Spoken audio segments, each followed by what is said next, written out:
എന്നും ഒരേപോലെ തന്നെ മുട്ടക്കറി തയ്യാറാക്കാതെ ഇതുപോലെ ഒന്ന് ചെയ്ത് നോക്കിയുള്ളൂ കേട്ടോ. നല്ല വ്യത്യസ്ത രുചിയിൽ നമുക്ക് കഴിക്കാൻ പറ്റും. ഓയിലിലേക്ക് സവാള ഇട്ടിട്ട് നന്നായിട്ട് വറുത്ത് കോരിയിട്ട് അത് മിക്സിയുടെ ജാറിലേക്ക് ഇട്ട് കൊടുക്കാം. കൂടെ തന്നെ ഒരു 8-10 കാഷ്യൂനട്ട് ഇട്ട് ഒന്ന് ചതച്ചെടുക്കാം. അതിൻ്റെ കൂടെ ഒരു 1-2 ടേബിൾ സ്പൂൺ തൈരും കൂടെ ചേർത്ത് നല്ലപോലെ പേസ്റ്റാക്കി അരച്ച് മാറ്റി വയ്ക്കാം. അതുപോലെ തന്നെ ഒരു തക്കാളി ഇതുപോലെ നന്നായിട്ട് അരച്ച് മാറ്റി വയ്ക്കാം.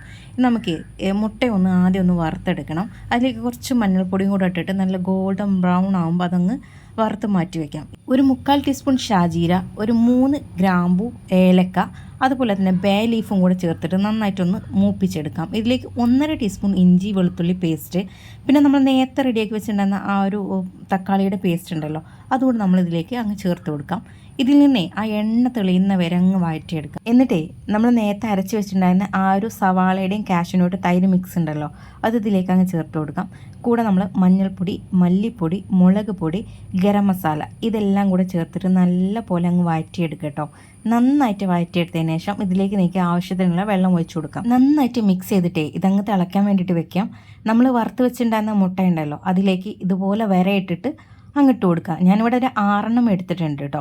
ഇനി നമുക്ക് ഒരു 4 പച്ചമുളക് അതുപോലെ അങ്ങ് ഇതിലേക്ക് അങ്ങ് ഇട്ട് കൊടുക്കുക. കൂടെ തന്നെ കുറച്ച് മല്ലിയില കൂടെ ചേർത്ത് കൊടുക്കുക കേട്ടോ. എന്നിട്ട് നിങ്ങൾക്ക് ഗ്രേവിക്ക് എത്രത്തോളം തിക്ക് വേണോ അതിനനുസരിച്ചിട്ട് നമ്മൾ തിളപ്പിച്ച് കുറുക്കിയെടുക്കാം. നല്ല കിഡിലിനൊരു കറിയാണെങ്കിൽ ഒന്ന് ട്രൈ ചെയ്ത് നോക്കാം കേട്ടോ. ഇഷ്ടപ്പെട്ടാൽ ഷെയർ ചെയ്യാൻ മറക്കണ്ട.